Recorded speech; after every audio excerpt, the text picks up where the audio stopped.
Far-Flung Tin Can, we are bridging the gap between two diverse worlds, the Christian home and the mission field, through missions awareness, missions engagement, and worship in everything. We're traveling the world to the most remote places on the planet to find those who have laid down everything to say yes to God. And whoever said missions can't be fun? God is calling. Will you take the call?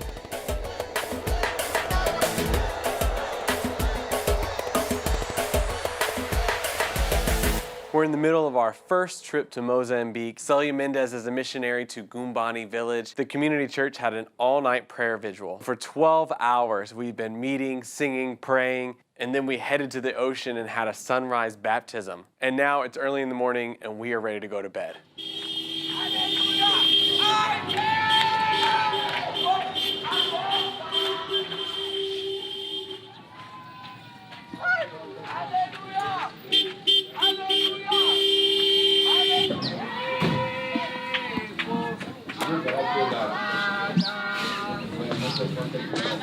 They're very happy. It's too early for that. We are here, we are not known. Nobody knows us. But if we are known in heaven, that's what it counts. Mm-hmm. And I tell them that's what I want for my life. And I share with them, that's what I want to impart on them, to be known in heaven. When we were watching the Together film, and so we were talking about being known in heaven. And that conversation just reminded me of this picture that I had in 2009 that I carry as something really important for me because of the impact it had on me. After a week of fasting and prayer, I had this visitation where I saw Jesus taking me by the hand and walking me to this new paved road. And as we came onto this road, I looked and I saw a vast expanse. And I thought I was looking at flowers. I thought it was a field of flowers, sunflowers. And I didn't think much of it, except that it was really beautiful. And when we turned to the left, the road was cut. It was a brand new road, but it was cut. And in the middle it was like a space full of thorns. And the road continued on the other side. But Jesus made a motion as if he was going to walk on the thorns. And then I let go of his hand because I could not imagine myself stepping on those thorns. But he did not push me to go with him. He just walked on the thorns. And as I saw the thorns getting through his feet, I started crying because I was like, no, no, no, Jesus, no. Because I somehow felt that he was doing that for me, but I was supposed to do it. So before even I could deal with my emotions, I saw myself with Jesus over on the other side. And I didn't know how I got there because I never felt the pain of the thorns. And when I get over on the other side, I know that place was called Valley of Suffering. And before I know it, we are flying over what I thought previously was a vast expanse of a sunflower field. Like, I thought it was just a field of sunflowers. And when Jesus took me by the hand, flying over the sunflowers, when I looked down, I saw as if I looked down and I was like, whoa, Jesus, they're not sunflowers, they're people. Because then I saw the people looking up. I said, oh, they're not sunflowers, they're people. And he said, yes, they are. There are people that went through the valley of suffering. I was like, wow, wow. I was like so blown away. And Jesus said, they're not known on the earth. They're known in heaven. And I was like, but are these people still alive on the earth or they've gone to heaven? And Jesus said, they're on the earth. But they're not known. So I carry this message ever since throughout my life, especially the desire to be known in heaven, not so much on the earth.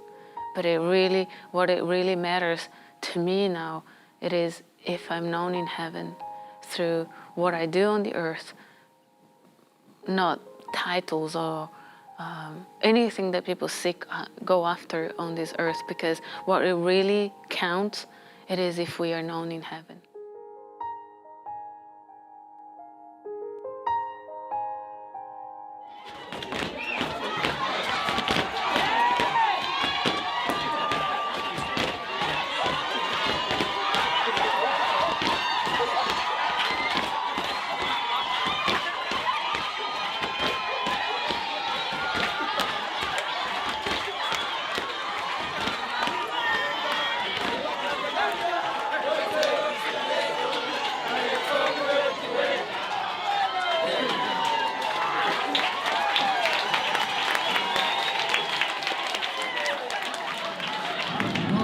We are heading towards Kruger Park to catch some lions, some leopards, some cheetahs.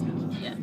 We got you something. We really want you to fully Embrace take it. And we want you to get the full experience. He's so nervous. Look Have at an his open face. heart.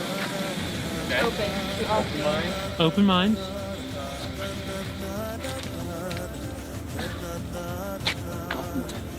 You can just wear it for a little bit. No. Yes. Travis, it's Yes, a giraffe. Do you know how much this costs? No. Giraffe! There's a giraffe. Behind you, behind you.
Elephants grow, live to about 65 years old, and typically the cause of death is their teeth get worn down so far that they actually starve to death because they only have 6 sets of replacements.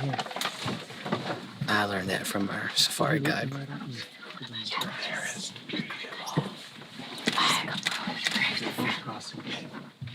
There's a few right here.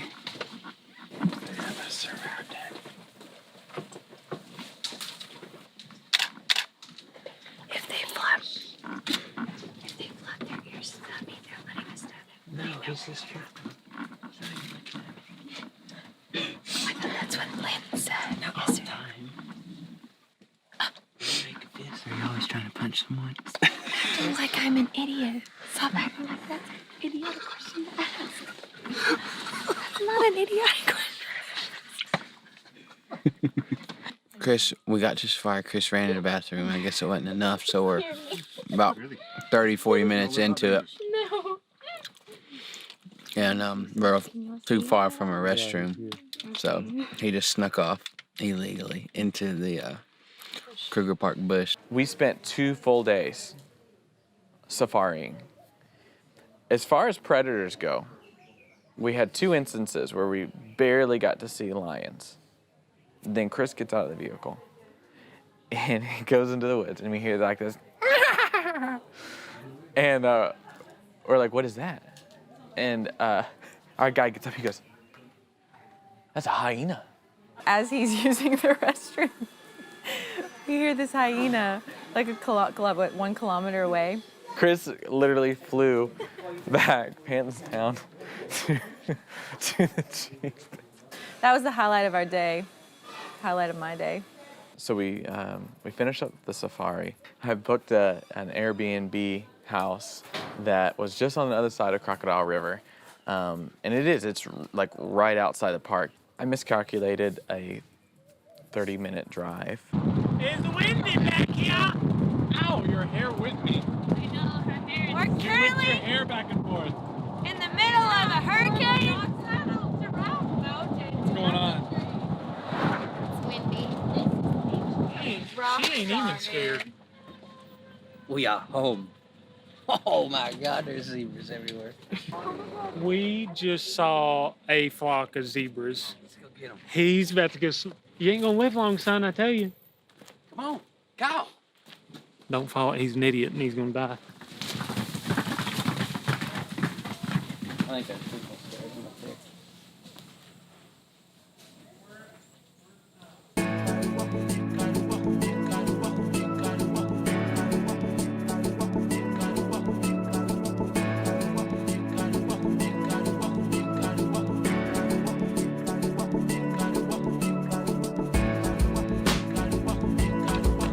We are doing home visits now.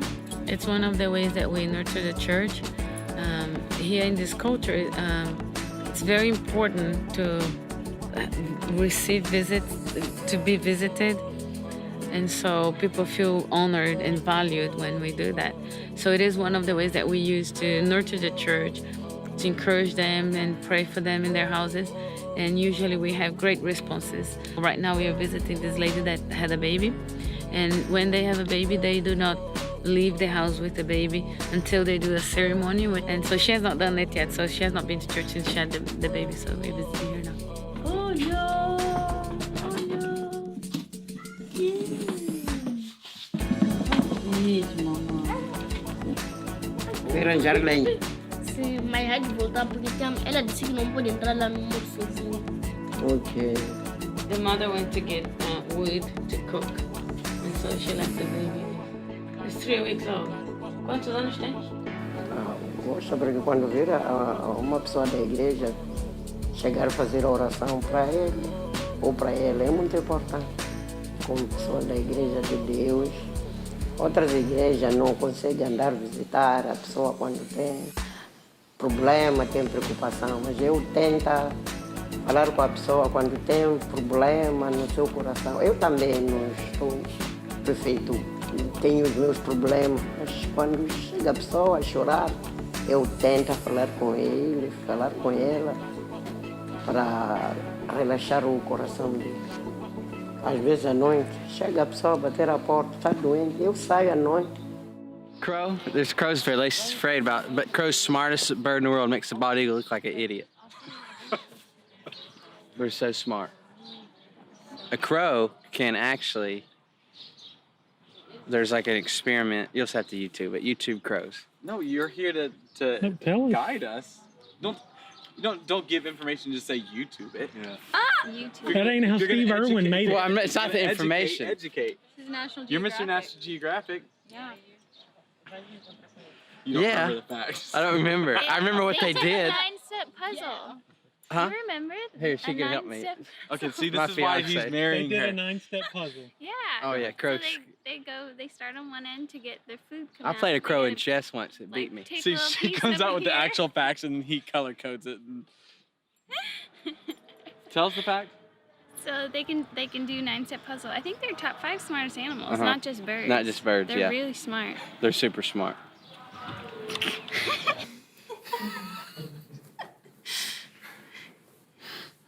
Who is he? My fiance, soon to be wife, best friend, companion, my cherished lover. Okay, so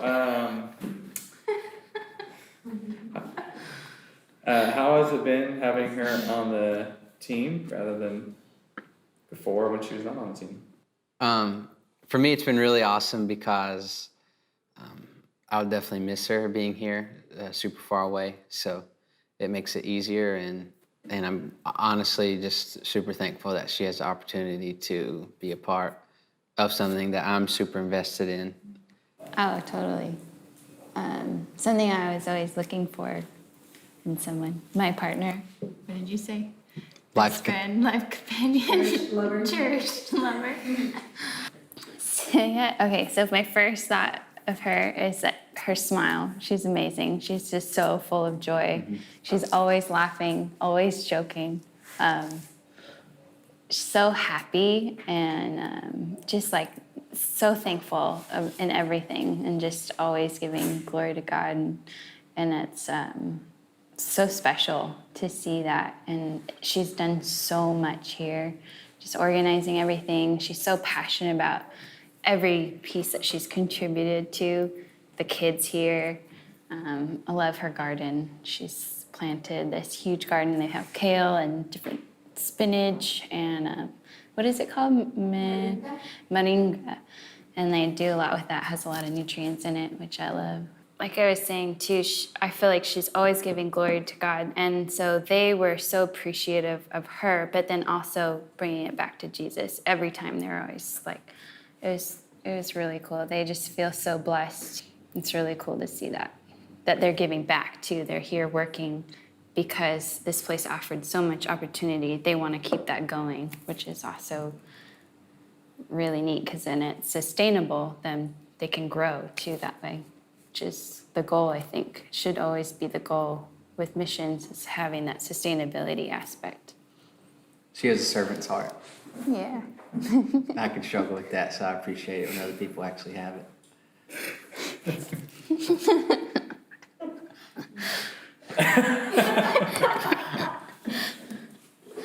I don't think you're that bad. I'm not that bad. No.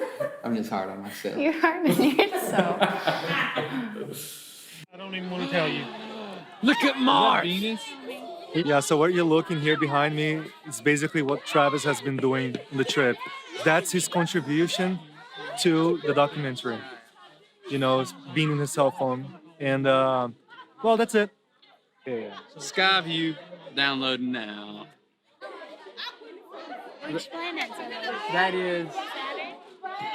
That is Mars. Oh, it's written right here? Yeah. That's Jupiter. How can we see Jupiter? So that over there, we can see Saturn, but we can't see Uranus. But we can see Jupiter. Tudo tá lá atrás que a gente não tá vendo. E Marte. E aquele é...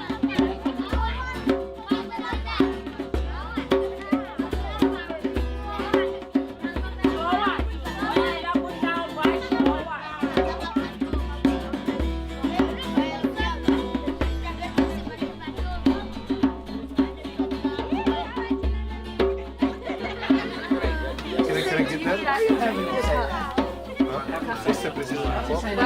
Você precisa de copo? Você precisa? Você? I think the one way to spread light in the darkest places is being light yourself. Light comes to an area and there's no more darkness. And as children of the light, which is what the word says, we are to illuminate that. To be light, we need to be connected to the source. He's the source to that light, and when we're connected with God and we're communing with Him day in and day out. Being connected to Jesus all the time. It's really about being present with God and present with our neighbor. That's bringing the light. We can shine bright. That light shines and darkness cannot stand. And I don't mean like about being saved, because many people are saved, but maybe they're not shining as bright as they could shine. Celia went to a place out of her comfort zone, out of everything she knew, out of her own continent, to a place that was dark, that needed light. It's still one of the poorest nations on the planet. So if you're not careful, you can just be overwhelmed by the extraordinary poverty. And that just breaks our hearts. We try to share Jesus here, not by dragging people to church. We just are what we are. We just connected to Jesus through prayer and fasting. So we're really always worshiping. That's bringing the light. and then we're stopping for the one in front of us and really seeing the one. So it's not just the multitude, but it's seeing the one in front of us. It's saying, hey, I want to see you, I want to know you, I want to see the light and love of God shining out of you. And we pray for people in this community, in the four corners of the community. It says we carry the power and presence of God individually into a village, into a little place under a tree, and we just keep going. It's like the vision that Celia had about the sunflowers that in a field that nobody knew about. She's slowly just stumbling upon all these people that need Christ and that are hungry for something, and she's bringing light literally to each little thatch house that she goes to. She's bringing light to each of them. The picture I had of the sunflowers was in 2009. Little did I know that I could go through something so horrible in my own life. In 2013, that happened. And the amazing thing is, in the US, someone was receiving this amazing song from God that really captures the picture He'd given me a few years earlier. And it was in the exact year when I was going through an extreme, a deep valley of suffering. And when I listened to that song in 2016, I couldn't believe my ears. I was like, what? This was as if that song was written for that vision, but we had not known each other. I was currently living in St. Louis, Missouri, and I was in the house and just got this random idea about sunflowers. Because I don't know the meaning of it, why it had to be sunflower that I saw. And I realized that sunflowers have something very special about them, that they literally face in the direction of the sun. I said, well, to this day, I don't know why sunflowers. I never put together, I never had like an insight for why. And then Alyssa said, Sunflowers, like big fields, and especially in communities, they always follow the sun. They face the turn as the sun goes. I just let it sit for a while, and that for a while became like 2.5 years, until a couple months ago I went to dinner and Kyle was sharing the footage from the trip to Africa, and then he shared the story about Miss Celia talking about sunflowers, and I literally stopped and I was like, wait a minute, I have a song about sunflowers. Jonathan, the one that writes the music for Far-Flung, was receiving this song from God, even not knowing what the vision that God had given me a few years earlier. It was just a field of sunflowers.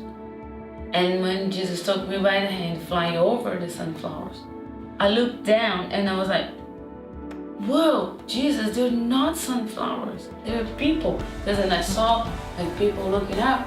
I said, oh, they're not sunflowers, they're people. And he said, yes, they are. There are people that went through the valley of suffering. But what I sensed in my spirit, that those were people like Mama, like people that love the Lord deeply in their hearts, and they pray quietly in an African hut, like a grass hut, like Mama did and does. So nobody knows them, nobody knows about them, but they're highly known in heaven. And I just imagine these people, when they actually go to leave the physical realm and step into the spiritual realm, the other side, how they're going to be received in heaven. Because here, they go to bed without eating, empty bellies, and much suffering, like I told you. Mama was like, she said, sometimes I feel like God is not answering, He's not listening to my prayer. And I'm like, no, He is. He is. He's listening. He's listening. He's listening. So people like her that suffers much and maybe forgotten, may go to bed with an empty belly, but they are so highly known. It was incredible because something that God planted in your spirit a long time ago that you kept to yourself because you were kind of embarrassed from it.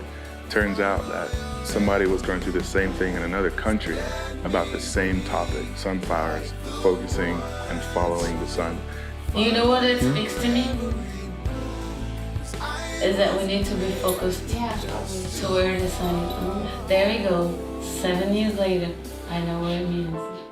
Sunflowers were created just to watch the sun.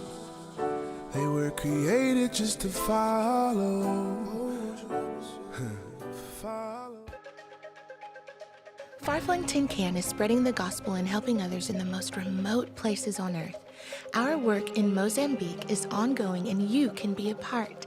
You can apply to join us on our monthly Far-Flung trips, or you can help send us to far-flung places by giving. We believe our children should be thinking about the Great Commission. Be sure to purchase Adventures with Far-Flung, Celia's Sunflowers, based around the real-life ministry in this episode.